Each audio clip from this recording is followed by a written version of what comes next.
Imagine a quiet legal change that most people ignored suddenly becoming the most important decision of a king's reign. That is exactly what happened when King Charles gave Princess Anne the royal regent title, or at least that is how it is being framed. And the way this whole thing was handled is so much weirder than anyone is really talking about. The palace basically repositioned her as the emergency backbone of the monarchy through a legal change that happened quietly back in 2022. But the actual reality of what that means is only now becoming clear because of the king's health. And when you actually look at what was said versus what happened, the timeline doesn't add up in the way the headlines suggest. It wasn't some dramatic announcement. It was a legislative tweak that most people ignored until suddenly it became the most important decision of his reign. The thing that makes this so interesting is that the mainstream coverage keeps calling it a shocking decision, but the legal groundwork has been sitting there for years.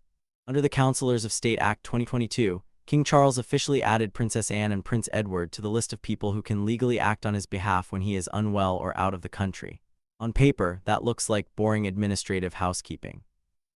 You see a headline about Counsellors of State and you scroll past it because it sounds like parliamentary paperwork. But when you dig into what that actually means, it is anything but routine. Counsellors of State are the people who can stand in for the monarch during periods of unavailability, whether that is a state visit abroad or a medical procedure that knocks him out of commission for a few days. The Regency Act of 1937 originally said the monarch's spouse and the first 4 adults in the line of succession could be called upon. So after King Charles became king, that list technically included Queen Camilla, Prince William, Prince Harry, Prince Andrew, and Princess Beatrice. 2 of those people are no longer working royals, and one of them is Prince Andrew, which is a whole separate constitutional headache the palace did not want to deal with. So the bill was rushed through Parliament to fix what was becoming an awkward legal problem. But here's where it gets strange. King Charles did not just swap out the names. He added a stipulation that Princess Anne and Prince Edward would be counselors for the rest of their lives. That is a lifetime appointment. Unlike Harry, Andrew, and Beatrice, who will gradually be replaced as the line of succession shifts, Anne and Edward are now permanently in that pool. That is not a temporary fix. That is the king using legislation to publicly signal who he actually trusts with the machinery of the crown. So in practice, the formal pool of 7 gets narrowed down to 4 people who would actually be called upon: Queen Camilla, Prince William, Princess Anne, and Prince Edward. Camilla is the spouse. William is the heir, but Anne is the one who stands out because she has no personal stake in the throne. She's never going to be queen. She's not married to the king. She's not raising a future monarch. She is just the person who has spent 5 decades proving she will show up and do the work without making it about herself. That is exactly the kind of person you want as a constitutional backstop, and the king clearly knew it. Now, to understand why this matters, you have to understand what the red box actually is. It looks like a piece of burgundy leather luggage, but inside the British system, it is the nerve center of state power. Every day, senior civil servants and government ministers prepare briefs, intelligence summaries, legislative orders, and state papers that require the monarch's attention. Those documents go into a red dispatch box and get sent to the king for review. Even when the king is abroad or dealing with health issues, the flow of those boxes does not stop. The government keeps moving. Counsellors of State are authorized to handle specific functions, and those functions include attending Privy Council meetings, signing routine documents, and receiving the credentials of new ambassadors. Princess Anne now has the legal authority to do all of that. In plain terms, when the king is unavailable, she can participate in constitutional matters and sign the documents that keep the British state functioning. She could attend Privy Council sessions. She can receive ambassadors. She can essentially govern. That is not ceremonial. That is not a symbolic title. That is real executive royal function. The capacity to act when the king cannot. And given that King Charles is currently battling cancer and managing a demanding treatment schedule, this is not theoretical. It is operational. There are some core constitutional functions that Counsellors of State cannot perform. Those remain exclusive to the king. Things like his role as monarch of the other Commonwealth realms, the power to dissolve Parliament except on his explicit instruction, the creation of peers, and hiring a prime minister. But aside from those specific duties, the day-to-day workings of a constitutional monarchy can now be effectively managed by Princess Anne. That is an extraordinary amount of real-world power legally entrusted to a woman who has spent 50 years demonstrating she can handle it. And the timing of this elevation is not coincidental. It is cause and effect. Behind the palace gates, King Charles has been fighting a battle that has fundamentally altered how the monarchy has to function moving forward. On March 27, Buckingham Palace announced that King Charles experienced an adverse reaction to his routine cancer treatment and spent time in the hospital. The palace said that following scheduled and ongoing medical treatment for cancer, the king experienced temporary side effects that required a short period of observation in hospital. That is not an isolated incident. Since his cancer diagnosis was revealed in February 2024, the king has continued treatment while maintaining an impressive pace of public duties.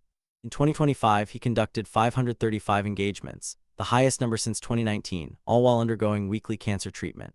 But the reality is that a monarch receiving active cancer treatment is someone who could be temporarily incapacitated at any moment. And when that happens, the machinery of state cannot just stop. The king will continue to fulfill his essential constitutional functions like granting royal assent to laws, appointing ministers and senior officials, and holding his weekly audience with the prime minister. But his absence from public appearances has already led other senior royals to step up, including Princess Anne, Queen Camilla, Prince William, Prince Edward, and Sophie. The UCL Constitution Unit, which is one of the leading sources on British constitutional law, has been closely monitoring this. Their analysis, authored by Professor Robert Hazel, suggests the possibility of a soft regency where certain core functions remain with the sovereign while many other responsibilities are delegated to members of the royal family, particularly Prince William. But William is the future king, and he is being carefully prepared for his own reign. That is where Princess Anne comes in. She is battle-hardened, constitutionally empowered, and has zero personal ambitions for the throne. The health pressures on King Charles have made her elevation not just reasonable but urgent. When the king was hospitalized in March 2025, Princess Anne visited him at Clarence House on March 28. Reports indicate that after seeing her brother, she led an investiture ceremony at Buckingham Palace without taking a day off. She walked straight from her brother's sick room back into her duties. That is the kind of reliability that cannot be manufactured. Now the title Princess Royal itself has a history that goes back centuries, and it is not just an honor. The reigning monarch grants it to the eldest daughter of the sovereign, but it is not automatic. It has to be assigned and it is held for life. Princess Anne, born August 15, 1950, is the second child of Queen Elizabeth II and Prince Philip. She supports over 300 charities and has been president of Save the Children UK since 1970. The Queen granted Anne the title of Princess Royal in 1987, a title previously held by only 6 women in British history. That title places her in a special position separate from succession politics and marked by the monarch's highest level of trust. Anne also holds the title of Counsellor of State, which is a permanent role tied to her working royal position. So as Princess Royal, she has both an honorary title and the practical responsibilities similar to those of a regent in waiting. That combination has never existed in this way before. Only the King, the Prince of Wales, and the Princess Royal can host an investiture, which usually takes place at Buckingham Palace or Windsor Castle. Princess Anne is one of those 3 people. She often steps in to host events as King Charles manages his health and schedule. Many investitures currently happen at Windsor due to restoration work at Buckingham Palace, and Princess Anne regularly hosts them. She presents honors, welcomes recipients, and represents the continuity of the crown. That is not just a title. It is actively exercising royal authority. The reason King Charles chose Princess Anne as his main support is her track record. She is the hardest working royal in recent British history. In both 2023 and 2024, she was recognized as the hardest working royal with 433 and 457 engagements, respectively. Year after year, she outperformed the rest of the Windsor family, attending several events in a single day, traveling internationally and participating in charity events, military reviews, agricultural conferences, and state occasions. She does this without complaints, without drawing attention to herself, and without a publicist managing her image. By 2023, she had attended 457 royal engagements, averaging 8 each week, 8 events every single week, consistently at an age when most people are thinking about slowing down. In 2025, King Charles finally surpassed her, but he did it in a way that tells its own story. He completed 50 more engagements than Princess Anne, who still attended 478 events that year, even though she worked more days than he did. She just had fewer engagements each day while he packed his calendar more tightly. Despite that, she still managed 478 appearances in a single year. And here's the part that really stands out. Even after losing the title of busiest royal, she did not slow down. She sped up. Her 2025 total was a 10% rise from her 2024 total of 457 engagements. Royal biographer Dickie Arbiter described her perfectly. She just gets on with it, often carrying out multiple engagements in one day. In 2026, she continued to work hard. She hosted the first investiture ceremony of the year at Windsor Castle in January. She made a rare public statement about her work with the Carers Trust, a charity for unpaid caregivers where she serves as president and patron. After attending her son Peter Phillips's wedding, she returned to work within 72 hours.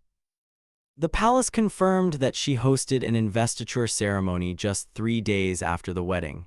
That work ethic is what makes her essential to the crown. Now let's zoom out and look at the bigger picture. Because King Charles's actions regarding Princess Anne are not just about today's headlines. They are a strategic choice that will influence the monarchy for years to come. Currently, we are far from needing the full Regency Acts, which allow other royals to step in if the monarch cannot fulfill their duties. For temporary problems, 2 or more councillors of state take over for a short time. For permanent issues, a regent is appointed. King Charles has been quietly preparing for both scenarios.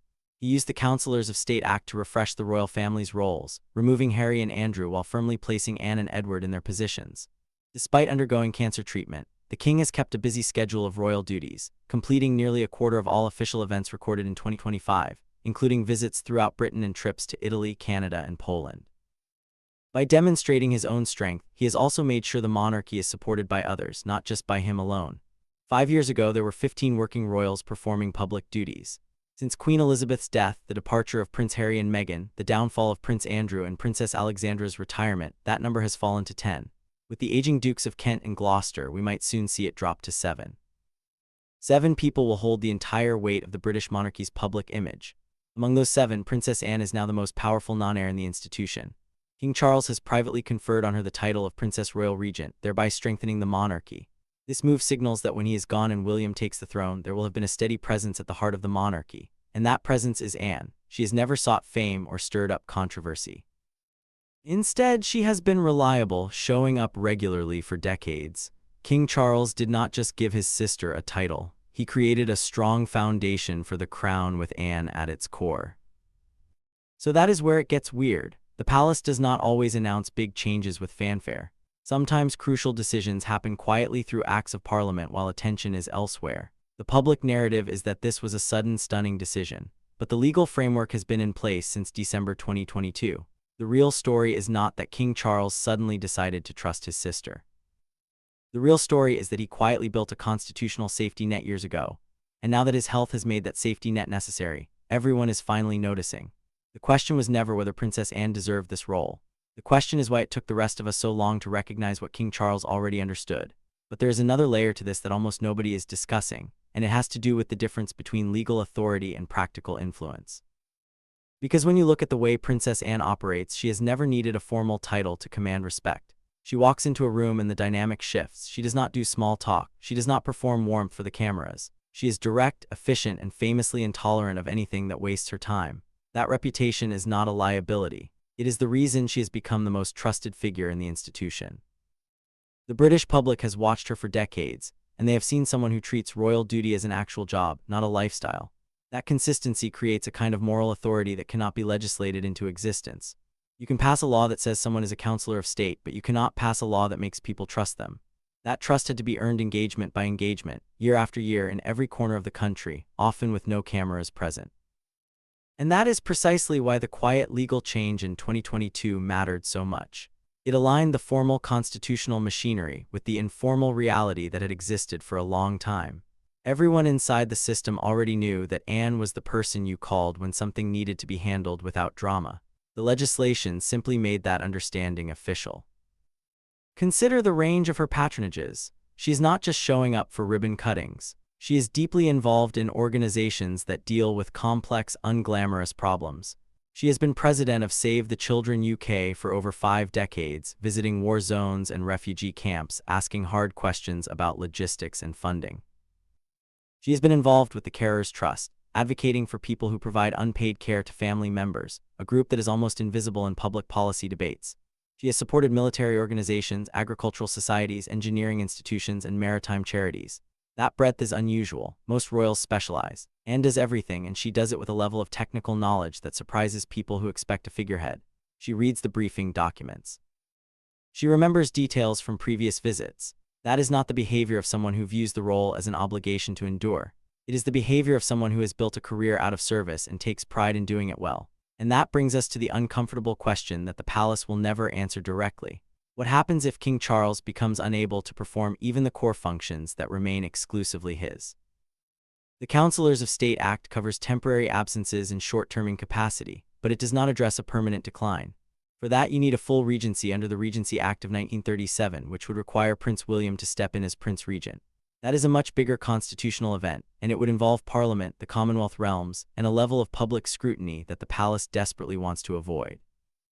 But the existence of Princess Anne as a lifetime Counsellor of State creates a buffer. It means that even in a scenario where the king is seriously ill, the day-to-day functions of the monarchy can continue without triggering a formal regency. That is the soft regency scenario that constitutional experts have been discussing. The king remains king. The essential functions stay with him for as long as he can perform them.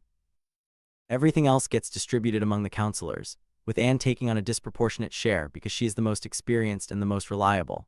It is a way of managing decline without declaring it. It is a way of keeping the institution stable while avoiding the trauma of an official transition. And it is only possible because Anne accepted the lifetime appointment. She could have said no. She could have stayed in her existing role without taking on additional constitutional responsibilities. But she didn't. She said yes quietly without fanfare because that is what she has always done. The other thing worth noting is that this arrangement changes the internal dynamics of the royal family in ways that will play out over the next decade. Prince William is the heir and he will be king. That is not in question. But William is also a relatively young man with a young family, and he is still finding his footing as the Prince of Wales. He has taken on more responsibilities in recent years, but he does not have the same depth of experience that Anne has accumulated over 50 years. That is not a criticism, it is just a fact. No one can fast forward through 5 decades of service, so there is a natural tension between the future and the present. The future belongs to William, but the present requires Anne. She is not competing with him, she is supporting him whether he realizes it or not. Every investiture she hosts, every ambassador she receives, every document she signs, she's holding the line so that when William eventually takes the throne, he inherits an institution that is still functioning, still respected, still relevant. That is a gift that cannot be measured in engagement counts or headlines. It is the quiet work of preservation, and it is exactly the kind of work that Anne has spent her entire life doing. There's also a historical echo here that deserves attention. Princess Anne is not the first royal to serve as a stabilizing force during a period of uncertainty. The British monarchy has a long tradition of relying on senior family members to bridge gaps between reigns. Queen Mary was a towering figure during the abdication crisis and the early years of George VI's reign. Queen Elizabeth, the Queen Mother, provided continuity after the death of George VI. Princess Margaret, for all her personal complications, was a constant presence during the early years of Elizabeth II's reign. But Anne is different from all of them because she has been given formal legal authority. She is not just a symbolic figure of continuity. She is a constitutional actor with defined powers. That is new. It has never happened before in quite this way. A princess royal who is not in the direct line of succession, holding lifetime Counsellor of State status, effectively functioning as a regent in waiting while the king battles cancer and the heir prepares for his future role. That is unprecedented. And it happens so quietly that most people still do not understand what it means. So when you see headlines saying that King Charles just gave Princess Anne the royal regent title, you have to read them with a critical eye. The truth is more complicated and more interesting. The title is not new. The legal authority is not new. What is new is the public recognition that this arrangement exists and that it matters. The palace has been preparing for this moment for years, and they did it in the most British way possible. Through a legislative amendment that nobody noticed, followed by years of quiet implementation, followed by a slow drip of public appearances that gradually made the new reality impossible to ignore. There was no press conference, no grand announcement, no moment where the king stood on a balcony and declared that his sister would save the monarchy. It was just a bill passed in Parliament, a signature on a document, and a woman getting back to work. That is the story. That is the real story. King Charles did not suddenly decide to trust Princess Anne. He has always trusted her. The rest of us are just catching up, and maybe that is the most remarkable thing about this whole situation. In an era where every royal action is scrutinized, every statement parsed, every outfit analyzed, Princess Anne has managed to become the most powerful non-heir in the institution without ever seeking attention. She has no social media presence. She gives few interviews. She does not cultivate a personal brand. She just shows up, does the work, and goes home. And after 50 years of doing that, she has earned something that cannot be bought or inherited or legislated. She has earned absolute trust. The king knows it, the palace knows it, Parliament knows it, and now finally the public is starting to know it too. The royal regent title, however it is framed, is just a formal recognition of what has been true for a very long time. Princess Anne is the backbone of the British monarchy, and she has been for decades. The only difference now is that everyone can finally see it.